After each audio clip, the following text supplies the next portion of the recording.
दोस्तों को सलाम और मुफ्त क्लाउड कंप्यूटर हासिल करें। वो कैसे? और क्लाउड कंप्यूटर क्या चीज़ है?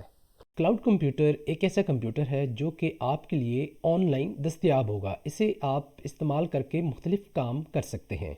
ये 2 AMD बेस्ड कंप्यूटर हो सकते हैं जिसमें एक GB रैम लगी हो, या फिर 4 कोर ARM बेस्ड PC जिसमें 24 GB रैम लगी हो और 200 GB हार्ड डिस्क लगी हो।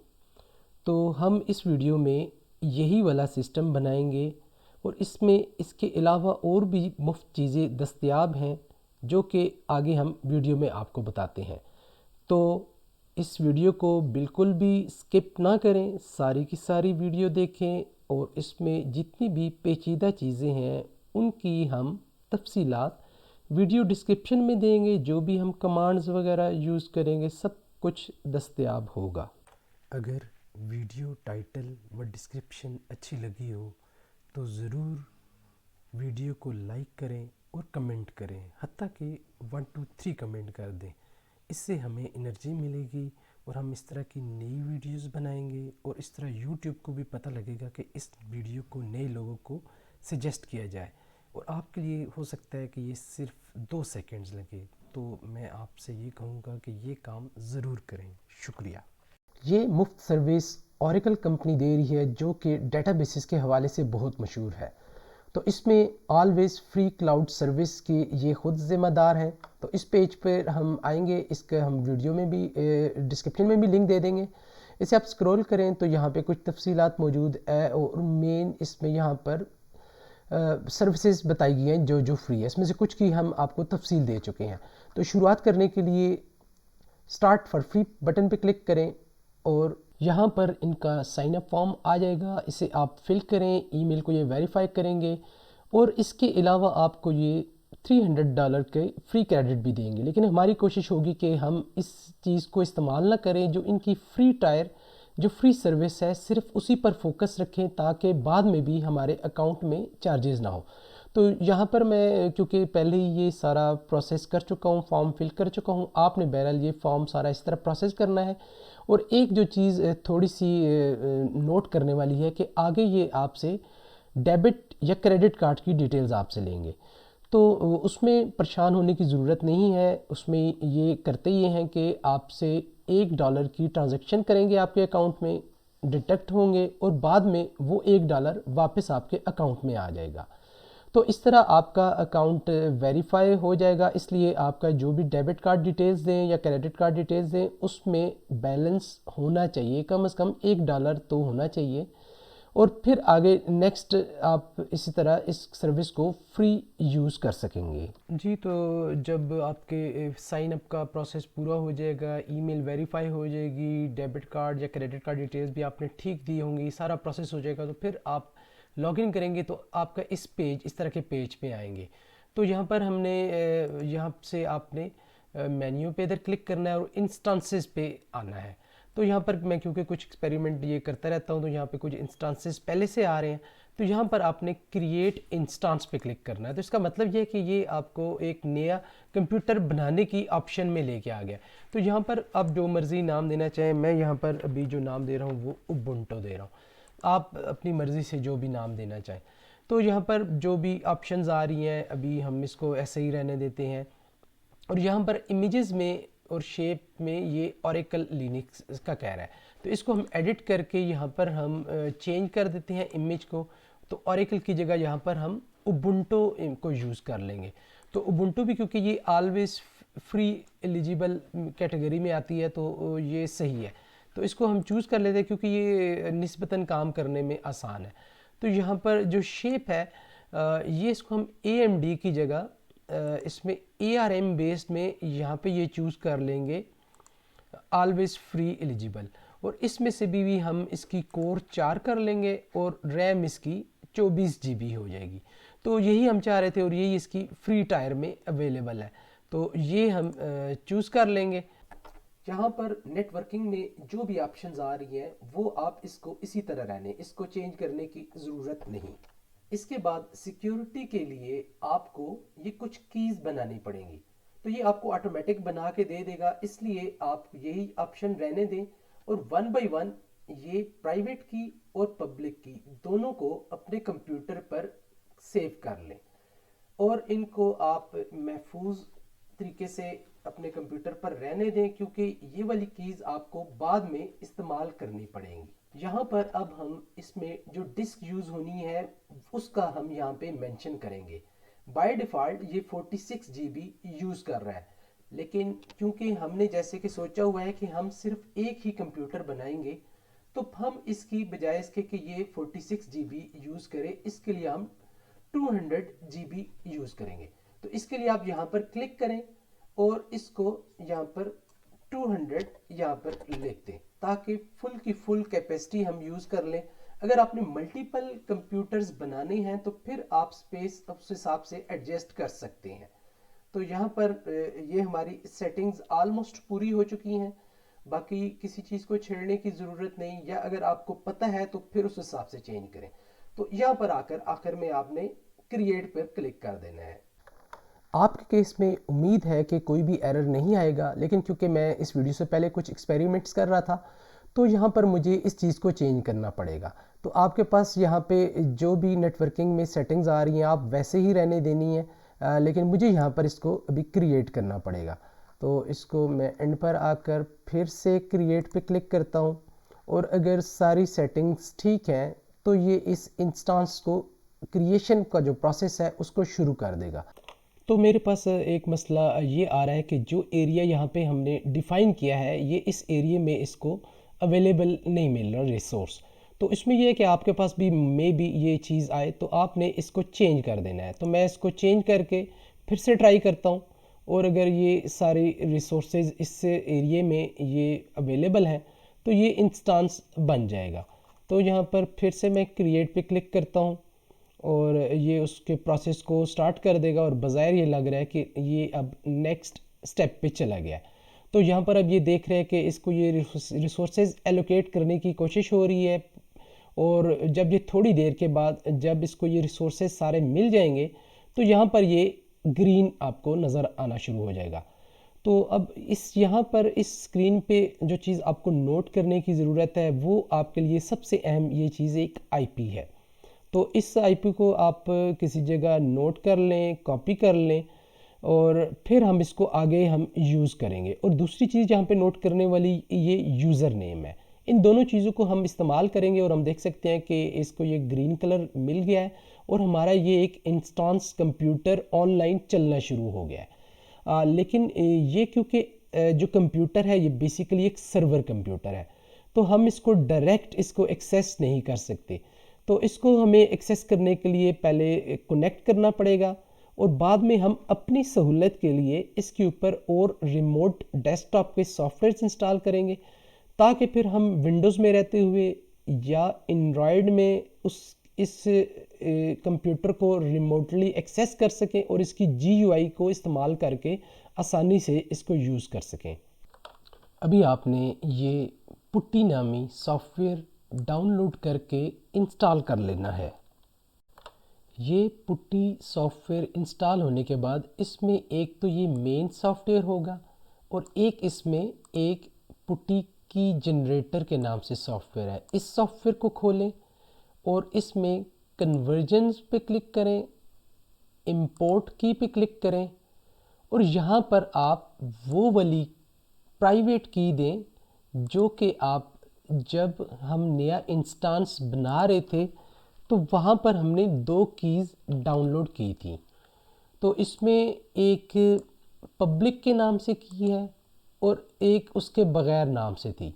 तो पब्लिक की वैसे आप किसी भी जगह यूज़ कर सकते हैं और प्राइवेट की आप इसको महफूज रखना चाहिए, इसको किधर भी शेयर नहीं करना चाहिए। तो इस केस में अभी आपने प्राइवेट वाली की सिलेक्ट करनी है और इसे ओपन पर क्लिक करें। तो यहाँ पर ये चीज़ें मुख्तलिफ लोड कर देगा और इसके बाद हमने असल में इसको सेव करना है। तो यहाँ पर हम सेव प्राइवेट की के ऊपर क्लिक करें और यहाँ पर आपसे ये पूछेगा और इसको यस करें और इसके बाद आप यहाँ पे कुछ भी नाम दे दें। और असल में हमें जो फ़ाइल चाहिए वो PPK फ़ाइल चाहिए, जो कि हमें यहाँ पे पुट्टी सॉफ्टवेयर में, जो कि मेन सॉफ्टवेयर है, उसके लिए हमें ज़रूरत पड़ेगी। तो मैंने इसमें इसको टेस्ट के नाम से सेव कर दिया है। तो इसके बाद फिर हमने इसको कनेक्ट करना है पुट्टी सॉफ्टवेयर के साथ मेन। तो उसमें आप ये कर सकते हैं कि जो आपने IP वहाँ से कॉपी किया था, जो कि यूज़र नेम उसका उबुंटू था, उबुंटू लिखें और इसके साथ @साइन के साथ जो भी हमने उस वहाँ पर IP कॉपी किया था। तो यहाँ पर ये मैंने चीज़ें पहले ही सेव किए हुए हैं, इसको मैं एक दफ़ा लोड कर लेता हूँ। तो ये आपने बेसिकली ऐसे, तो आपका जो भी IP है वो आपने अपने वाला यहाँ पे IP लिखना है। यहाँ पर ये क्योंकि मैंने जो भी टेम्परेरी इंस्टांस बनाया है ये उसका IP है और यूज़र नेम उबुंटू है। एक तो चीज़ आपने ये करनी है। मैं आपको ये भी बताता हूँ कि यहाँ पर आप इसको परमानेंट सेव करने के लिए किस तरह यहाँ पर ये कर सकते हैं। पहले हम सेटिंग्स कर लेते हैं और फिर इसको हम यहाँ पर परमानेंट सेव कर देंगे। तो आपने यहाँ पर SSH वाली ऑप्शन पे आना है और यहाँ पर आपने अथ ऑप्शन पे आना है। तो यहाँ पर आपने ब्राउज़ करना है और जो आपने PPK फाइल सेव की थी थोड़ी देर पहले उसको चूज़ कर लेना है। तो ये मेन आपने चीज़ यहाँ पर सेलेक्ट करनी है और वापस आप मेन इस पेज पर आए और इधर कुछ भी नाम लिख के, जिस तरह मैंने उबुंटू लिखा है, और आप इस पर सेव पे क्लिक कर दें तो फिर ये आपको यहाँ पे लिस्ट में नज़र आना शुरू हो जाएगा। तो फिर ये है कि नेक्स्ट टाइम अगर आपने यही काम करना है तो यहाँ पर इस पर क्लिक करके लोड पे क्लिक करेंगे तो ये सारी चीज़ें लोड हो जाएंगी। जैसे यहाँ पर भी ये लोड हो जाएगी और ये अथ में भी ये वाली चीज़ ऑटोमेटिक लोड हो जाएगी। तो एक बात समझने की ये है कि ये जो अभी हम स्टेप्स करने लगे हैं ये वन टाइम करने वाले हैं। एक दफ़ा ये हमने स्टेप्स सारे फॉलो कर लिए, उसके बाद इंस्टॉलेशन जब RDP की हो गई तो उसके बाद हमें इस तरह इस प्रोसेस को दोबारा करने की ज़रूरत नहीं। फिर हमें सिर्फ उस RDP सॉफ्टवेयर को चाहे विंडोज़ में चाहे एंड्रॉयड में यूज़ करके हम इस अपने क्लाउड कंप्यूटर के साथ कनेक्ट हो सकेंगे और उसमें GUI भी दस्तयाब होगी। तो जितनी भी हम यहाँ पर आगे कमांड्स यूज़ करेंगे ये सारी की सारी हम वीडियो की डिस्क्रिप्शन में साथ में देंगे। तो अब मुझे इस पर ओपन पे क्लिक करना है। तो यहाँ पर ये उससे कनेक्ट करेगा और कीज़ क्योंकि हमने दे दी हैं तो बग़ैर पासवर्ड दिए ये उस सर्वर के साथ कनेक्ट हो गया है। और यहाँ तक करने के बाद अब हमने कुछ सर्वर पे चीज़ें इंस्टॉल करनी हैं ताकि वो रिमोट डेस्कटॉप को अलाउ कर सके। तो यहाँ पर मैं हम जो भी कमांड्स दूंगा ये सारी की सारी वीडियो की डिस्क्रिप्शन में भी कमांड्स मैं कॉपी कर दूंगा ताकि आप भी जब ये सारे स्टेप्स कर रहे हो तो वहीं से ये कमांड्स कॉपी करें और यहाँ पर पेस्ट करें। और एक दफ़ा मैं फिर बता दूं कि ये सारे जो स्टेप्स जो कि आपको शायद मुश्किल लग रहे हैं ये एक दफ़ा ही करने वाले हैं। इसके बाद जो रिमोट कंप्यूटर के साथ कनेक्ट होने वाला प्रोसेस है वो निस्बतन बहुत आसान है। यहाँ पर विंडोज़ को थोड़ा सा मैंने सेट कर दिया है। राइट साइड पे वही कमांड वाली विंडो है पुट्टी की और लेफ़्ट साइड पे टेक्स्ट फाइल है जिसमें जो कि हमने कमांड्स रन करनी है 1 बाय 1 वो हम यहाँ पर कॉपी पेस्ट करेंगे। तो सबसे पहली कमांड कॉपी करें और यहाँ पर सिर्फ राइट क्लिक की करेंगे तो ये इसको पेस्ट कर देगा और आप यहाँ पर एंटर प्रेस कर दें। तो क्योंकि ये सर्वर बेसिकली अमेरिका में सेटअप है तो ये बहुत तेज़ी से चीज़ें डाउनलोड करेगा। इवन आप GBs में चीज़ें डाउनलोड करेंगे तो वो हो सकता है सिर्फ चंद मिनटों में डाउनलोड हो जाए। और क्योंकि ये कंप्यूटर भी 4 कोर वाला है, रैम इसमें 24 GB है और डिस्क इसमें 200 GB डिस्क लगी हुई है तो ये बहुत तेज़ी से काम करेगा। तो यहाँ पर पहली कमांड एग्जीक्यूट हो चुकी है और यहाँ पर मैं ये भी बताता चलूँ कि अगर यहाँ पर ये इंस्टॉलेशन के दरमियान कुछ मैसेज दे तो आपने टैब की प्रेस करके और एंटर प्रेस करके वहाँ से आप निकल सकते हैं, अगले स्टेप पे आ सकते हैं। तो इसी तरह मैं आपको बताता चलूँ कि इसने किया ये है कि आपके कंप्यूटर ये वाला जो आपका क्लाउड कंप्यूटर है उसको अप टू डेट कर दिया है। तो मैं सेकंड कमांड को चलाता हूँ और ये अब इसमें GUI इनेबल कर देगा। दूसरी कमांड पेस्ट करने के बाद एंटर दबाएं। दूसरी कमांड में काफ़ी ज़्यादा देर लग सकती है और इसलिए आपने ज़रा हौसले से काम लेना है। और यहाँ पर मैंने थोड़ी बहुत इसकी कलरिंग वगैरह भी चेंज की है। तो इसी तरह अब हम तीसरी कमांड रन करते हैं इसी तरह कॉपी पेस्ट करके, और ये तो बिल्कुल जल्दी से चल गई। और यहाँ पर ये एक और कमांड हमने रन की और ये भी जल्दी से ही चल जानी चाहिए। तो यहाँ पर अभी हम जो यूज़र इस्तेमाल कर रहे थे उसके लिए अब हम पासवर्ड एक बनाते हैं। तो यहाँ पर अब आपको पासवर्ड जो भी टाइप करेंगे हो सकता है वो नज़र ना आए लिखा हुआ जो भी है। तो यहाँ पर मैं कुछ पासवर्ड इसको देता हूँ। तो आप अपनी मर्ज़ी से पासवर्ड दें, लेकिन जो भी दें वो याद रखें।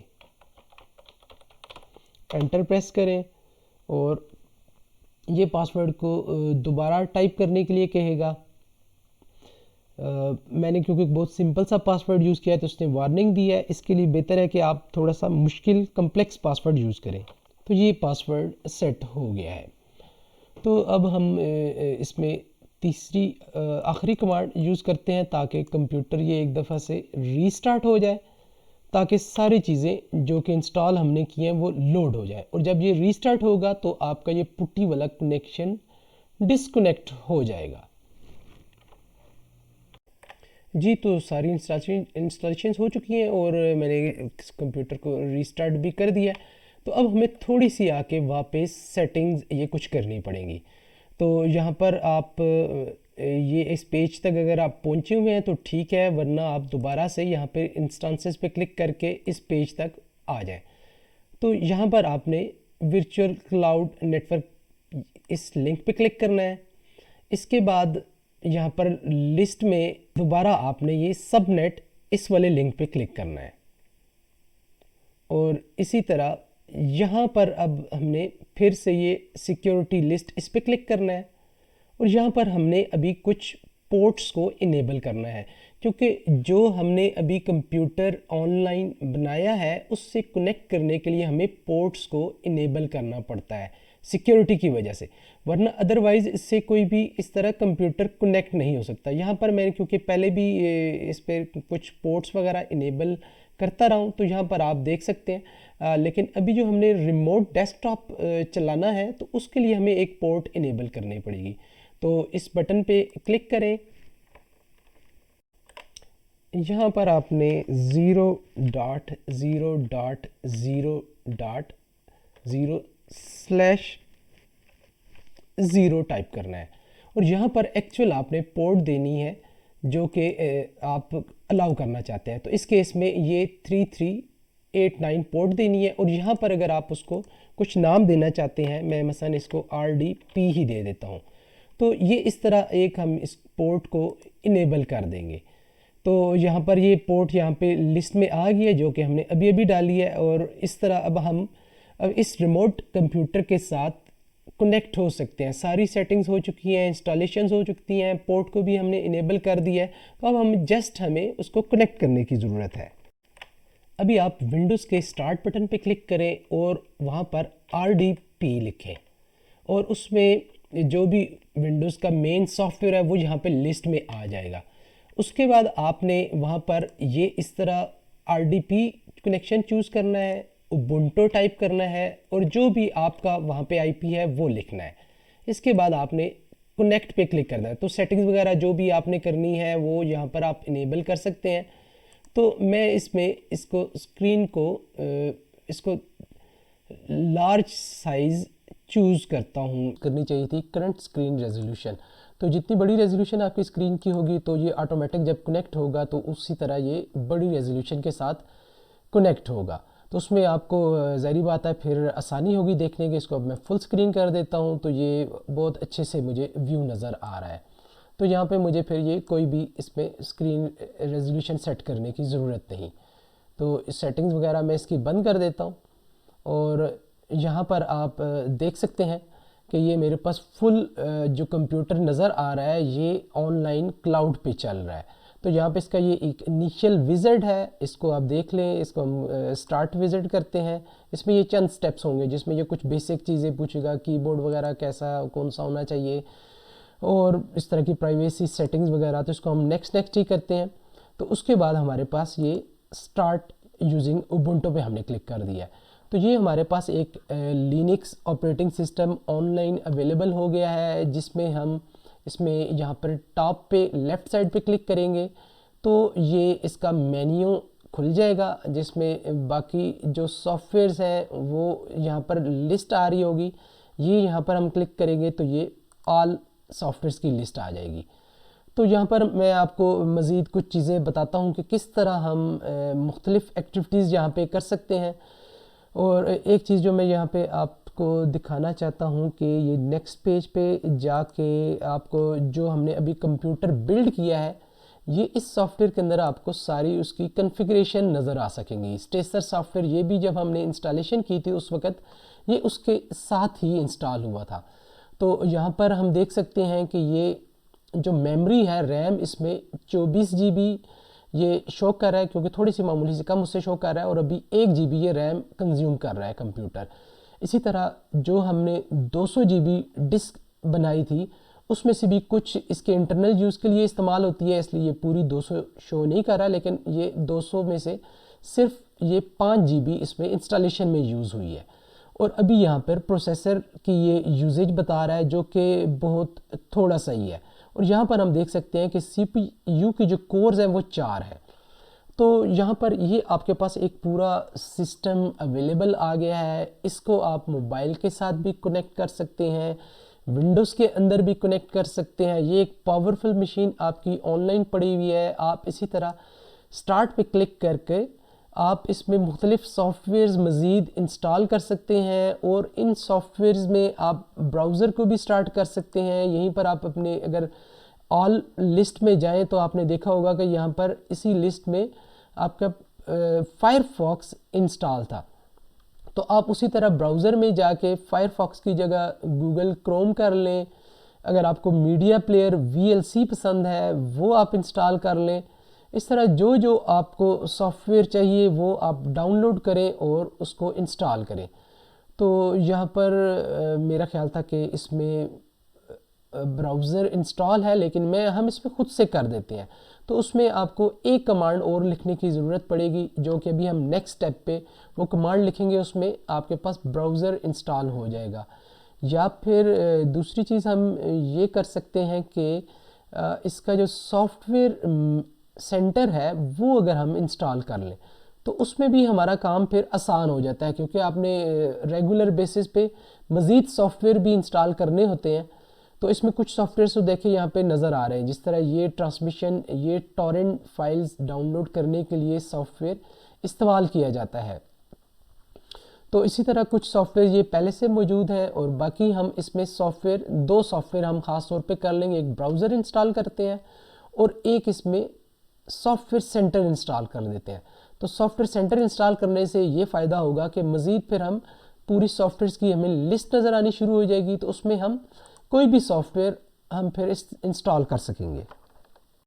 जी, तो पुट्टी के साथ एक दफ़ा फिर कनेक्ट होने की ज़रूरत पड़ गई है, और ये हम इंस्टॉलेशन कर लेंगे तो फिर उम्मीद है कि हमें यहाँ पर मज़ीद सॉफ्टवेयर्स वगैरह यहाँ पे आने की ज़रूरत नहीं पड़ेगी।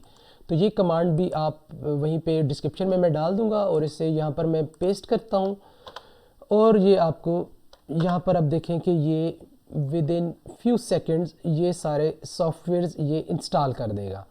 और फिर हम वापस दोबारा रिमोट डेस्कटॉप से कनेक्ट होके इन सॉफ्टवेयर्स को हम यूज़ कर सकेंगे, और हमारे तकरीबन सारे मसले हल हो जाएंगे। जी, तो आप देख सकते हैं कि ये इंस्टॉलेशन पूरी हो चुकी है। अब हम दोबारा RDP से कनेक्ट होने की ज़रूरत है, और यहाँ पर हम ये कनेक्ट हो रहे हैं, और क्योंकि पुरानी सेटिंग्स इसमें सेव हो जाती हैं, पासवर्ड्स वगैरह, तो ये वहीं से हमें नेक्स्ट ये कंटिन्यू करने की सहूलत देगा। तो यहाँ पर ये कनेक्ट हो गया है, इसको फुल स्क्रीन में कर देता हूँ ताकि इसका व्यू मुझे ये और अच्छा नज़र आए। यहाँ पर ये मैं क्लोज़ करता हूँ फालतू जो भी कुछ चीज़ें चल रही हैं, ताकि हम इसमें अब देख सकते हैं कि फायरफॉक्स इंस्टॉलेशन उसकी भी अवेलेबल होगी है या नहीं। तो फायरफॉक्स हम देख सकते हैं कि यहाँ पर ये हमारे पास फायरफॉक्स ब्राउज़र आ गया है। तो फायरफॉक्स को हम ओपन करते हैं, और जो दूसरी चीज़ जो हमने यहाँ पर इंस्टॉल की है उसे भी हम ओपन करते हैं। सॉफ्टवेयर सेंटर को इंस्टॉल करते हैं, उसका मकसद यही था कि मज़ीद हमने सॉफ्टवेयर कुछ भी इंस्टॉल करना है ताकि वो जल्दी से हमारे पास ऑप्शन आ जाए।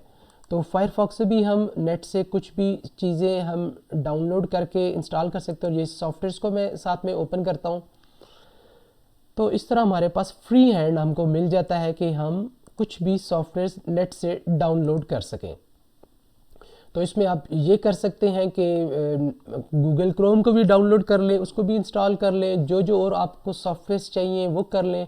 वीडियो एडिटिंग मसलन आप ये ऑनलाइन कंप्यूटर के साथ करना चाहते हैं तो वीडियो एडिटिंग इसमें कर लें। और आप इसमें बहुत कुछ कर सकते हैं क्योंकि ये आपका एक ऑनलाइन कंप्यूटर अमेरिका में पड़ा हुआ है। और इस कंप्यूटर को इस्तेमाल करने के लिए आपको और बाज़ वेबसाइट्स ब्लॉक होती हैं पाकिस्तान में, तो आप इस तरीके से इस्तेमाल करते हुए उस चीज़ से भी बच सकते हैं। और आपके जो अमेरिका में ये वाला कंप्यूटर पड़ा हुआ है, ये कोई भी साइट खोल सकेगा जो भी अमेरिका में ओपन हो सकती हैं। तो यहाँ पर हम देख सकते हैं कि जो सॉफ्टवेयर यहाँ पे ये कलेक्शन है, यहाँ पे हमारा पास जिस तरह एंड्रॉयड में पूरा एक सॉफ्टवेयर सेंटर होता है, इस तरह यहाँ पर भी एक सॉफ्टवेयर सेंटर होता है। तो इसमें आप देखेंगे कि आपको अच्छी खासी लिस्ट मिलेगी चीज़ों की, सॉफ्टवेयर की, कलेक्शन की। सर्च आप कर सकते हैं, कुछ सॉफ्टवेयर यहाँ पे ये सामने सामने नज़र आ रहे हैं और कुछ बैकग्राउंड में पड़े हुए हैं। सर्च बटन के साथ आप सर्च कर सकते हैं। इसके अलावा और भी सॉफ्टवेयर मैनेजर हैं, वो आप इंस्टॉल करके और कर सकते हैं। वीडियो एडिटर ये देख सकते हैं आप, एक इसमें फ्लैट हब के नाम से एक सॉफ्टवेयर सिस्टम है, वो आप इंस्टॉल कर सकते हैं। और इस तरह और भी सॉफ्टवेयर मैनेजर हैं, वो इंस्टॉल करके इस तरह आपके पास बेशुमार सॉफ्टवेयर की कलेक्शन आ सकती है। तो आपके पास एक समझ लें कि एक छोटा सा सुपर कंप्यूटर आपके हाथ में आ गया है, क्योंकि आपके अपने पास तो इतनी कंप्यूटर में रिसोर्सेज नहीं है, रैम नहीं है, और डिस्क भी यहाँ पे आपको 200 GB डिस्क मिल रही है। तो मेरे ख्याल में आप इस ऑप्शन को भरपूर तरीके से इस्तेमाल करें और मुझे दुआओं में याद रखें। बहुत बहुत शुक्रिया। अस्सलाम वालेकुम। अगर आपको हमारी वीडियो अच्छी लगी है तो ज़रूर हमारा चैनल सब्सक्राइब करें। हमारा इरादा है कि मज़ीद इस तरह की वीडियोस बनाएं जिसमें वेबसाइट को VPS सर्वर पर होस्ट करना बताया जाए, क्लाउड पैनल इंस्टॉल करना बताया जाए जो कि cPanel की तरह सॉफ्टवेयर है, इसी तरह सर्वर को फाइन ट्यून किया जाए वगैरह वगैरह। तो ज़रूर हमारा चैनल सब्सक्राइब करें ताकि इस तरह की वीडियोस आपको नज़र आ सकें।